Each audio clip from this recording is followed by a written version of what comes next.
Halo semua, kita semua sepertinya telah mengenal kata korupsi. Korupsi berasal dari kata corruptus yang diambil dari bahasa Latin yang artinya adalah perilaku seseorang berubah dari baik menjadi buruk. Menurut KBBI, korupsi adalah penyelewengan atau penyalahgunaan uang negara, perusahaan, organisasi, yayasan, dan sebagainya untuk keuntungan pribadi atau orang lain. Di istilah yang paling sederhana, korupsi dapat diinterpretasikan sebagai tindakan yang dimaksudkan untuk meningkatkan keuntungan pribadi secara salah dari seorang individu yang mampu melakukannya karena kekuasaan yang dipunyainya. Korupsi diakui sebagai fenomena global yang bersifat extraordinary crime, yang artinya merupakan kejahatan yang luar biasa karena dapat berdampak ke seluruh aspek yang ada di suatu negara. Bentuk korupsi ada bermacam-macam, yang mana bisa diklasifikasikan menjadi 7. Pertama, terkait keuangan negara atau perekonomian negara. Kedua, suap menyuap. Ketiga, penggalapan dalam jabatan. Keempat, pemerasan. Kelima, perbuatan curang. Keenam, benturan kepentingan dalam pengadaan. Dan ketujuh, korupsi terkait gratifikasi. Seiring berjalannya waktu, kasus korupsi terutama di Indonesia terus meningkat, bahkan tidak ada habisnya setiap tahun.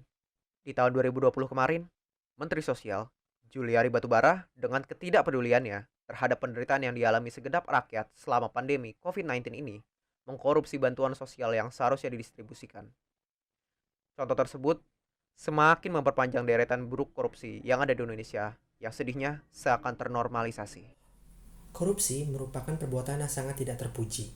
Nilai-nilai karakter manusia banyak sekali yang dilanggar.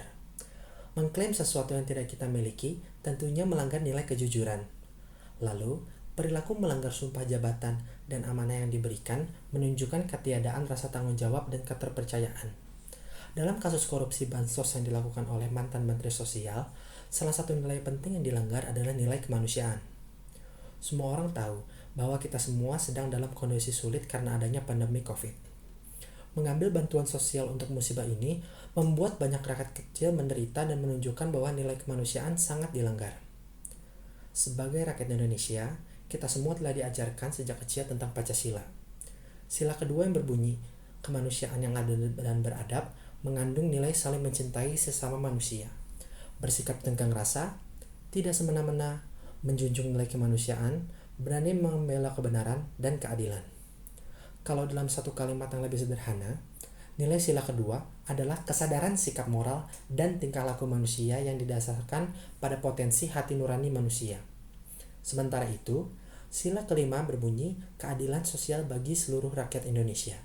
Memiliki makna agar setiap orang mendapatkan perlakuan yang adil, baik dalam segala bidang. Perilaku korupsi tentunya sangat bertentangan dengan nilai sila kedua dan kelima Pancasila, karena pelaku korupsi bersikap tidak adil, tidak berkemanusiaan, dan dengan ketamakannya sengaja melanggar hak dan merugikan orang lain, dalam hal ini masyarakat Indonesia. Dari sudut pandang hukum di Indonesia, tentunya korupsi adalah hal yang melanggar aturan. Ada banyak undang-undang di Indonesia yang berbicara tentang korupsi. Salah satunya UU Nomor 31 Tahun 1999 tentang pemberantasan tindak pidana korupsi. Selain itu, Indonesia memiliki lembaga KPK yang difokuskan untuk penanganan kasus korupsi yang aktivitasnya memiliki 9 landasan hukum yang jelas. Meskipun begitu, masih banyak oknum pejabat yang nekat korupsi, padahal mereka adalah orang-orang yang berpendidikan dan mengerti tentang hukum. Terdapat suatu pasal, yaitu pasal 2 ayat 2 UU Tipikor yang berbunyi, dalam hal tindak pidana korupsi sebagaimana dimaksud dalam ayat 1, dilakukan dalam keadaan tertentu, pidana mati dapat dijatuhkan. Keadaan tertentu adalah penyelewengan dana-dana yang diperuntukkan bagi penanggulangan bahaya, bencana alam nasional, penanggulangan akibat kerusuhan sosial yang meluas, penanggulangan krisis ekonomi dan moneter, dan penanggulangan tindak pidana korupsi. Karenanya, bansos diperuntukkan dalam rangka penanggulangan bencana nasional. Maka, Pak Juliari Batubara ini dapat dikenakan pasal ini serta dijatuhkan hukuman mati. Lalu, bagaimana cara kita untuk dapat memberantas korupsi? Sebelum mencari solusinya, kita harus mengetahui faktor pemicunya terlebih dahulu. Secara umum, faktor penyebab korupsi dibagi menjadi faktor internal dan eksternal. Faktor internal merupakan faktor pendorong dari dalam diri manusia untuk melakukan korupsi. Hal ini dapat dijelaskan dari aspek sosial dan perilaku individu. Tindak pidana korupsi dapat terjadi karena adanya dorongan dari lingkungan terdekat pelaku, yaitu keluarga.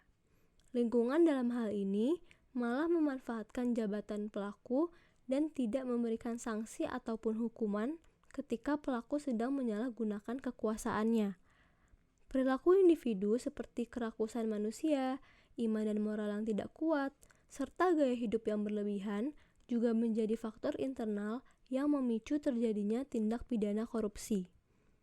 Faktor eksternal merupakan faktor pemicu korupsi yang berasal dari luar diri pelaku. Faktor ini dapat berasal dari ketidakstabilan politik, nilai-nilai yang terdapat di masyarakat masih mentoleransi perbuatan korupsi, pimpinan yang memberikan contoh buruk kepada para bawahannya, serta lemahnya pengawasan fungsional dari pimpinan, lembaga terkait, dan masyarakat. Untuk mencegah korupsi dari dalam, kita membutuhkan pendidikan karakter dan etika yang baik. Jika seseorang punya karakter yang baik, punya empati terhadap orang lain, dan juga jujur, niscaya orang tersebut kecil kemungkinannya untuk melakukan korupsi saat memiliki suatu kekuasaan. Atau minimal, merasa memiliki aib yang sangat besar jika ia melakukan korupsi tersebut. Contoh pendidikan karakter adalah budaya malu di Jepang yang ditanamkan sejak dini, membuat para koruptor merasa bahwa melakukan korupsi adalah aib yang besar. Bahkan, salah satu menteri pelaku korupsi, Toshikatsu Matsuoka, bunuh diri dalam skandal korupsinya. Selain itu, nasionalisme juga harus ditingkatkan. Poin pentingnya di sini adalah mendahulukan kepentingan umum, yang dalam hal ini negara, dibandingkan kepentingan pribadi. Selain itu, nilai-nilai positif Pancasila harus mulai ditanamkan, terutama bagi penerus bangsa, dan sebaiknya kita yang telah mengerti harus mencontohkannya secara nyata. Untuk menekan faktor penyebab korupsi dari luar, hukum harus ditegakkan dengan adil, tidak tajam ke bawah, tumpul ke atas.